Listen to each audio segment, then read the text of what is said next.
Regionams reikalingi ne tik agronomai ir inžinieriai. Reikalingi ir ekonomistai, vadybininkai, finansininkai, bioekonomikos specialistai, kurie išmanytų ES bendrosios žemės ūkio politikos ir Europos žaliojo kurso priemonės, gebėtų analizuoti rinkos tendencijas, vertinti, prognozuoti verslo rezultatus, padėtų priimti racionalius verslo, investicinius, pasėlių draudimo sprendimus. Regionų plėtrai taip pat labai reikalingi specialistai, kurie galėtų įvertinti kaimiškų vietovių poreikius, mobilizuotų bendruomenę, kaimo išteklius, galėtų rengti vietos darnios plėtros strategijas, identifikuoti paramos ir finansavimo šaltinius joms įgyvendinti. Pavyzdžiui, mūsų fakultete rengiami kaimo plėtros administravimo specialistai puikiai išmano kaimo plėtros programos priemonės, kurių įgyvendinimas prisideda prie darnaus regionų vystymo. 21 amžiuje kaimas ne tik gamybos, bet ir vartojimo erdvė.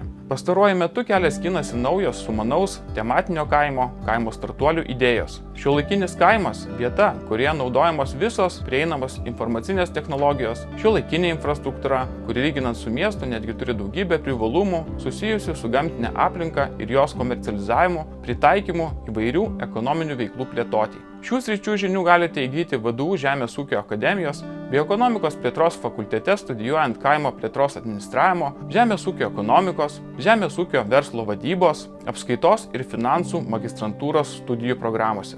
Bioekonomikos plėtros fakulteto pirmosios ir antrosios pakopos studijose taip pat ugdomi logistikos ir bioekonomikos plėtros vadybos profesionalai. VDU Žemės ūkio akademijos bioekonomikos fakultetas bendradarbiauja su socialiniais partneriais, kurie pastebi specialistų turinčių ekonominių, vadybinių, finansinių kompetencijų poreikį ir svarbą regionų plėtrai.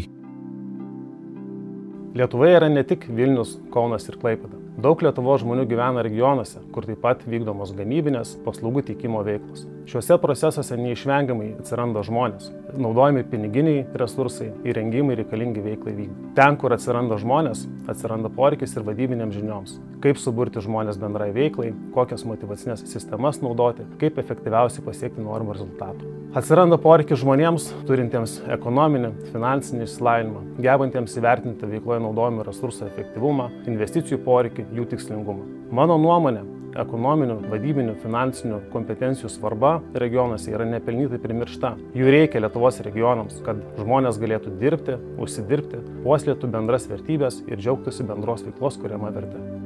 Vykstant studijų mokslo ir verslo sinergijai, VDU Žemės ūkio akademijos bioekonomikos plėtros fakultete ugdomi profesionalai, kuriantys pridėtinę vertę tiek miestuose, tiek regionuose, prisidedant prie darnios jų plėtros.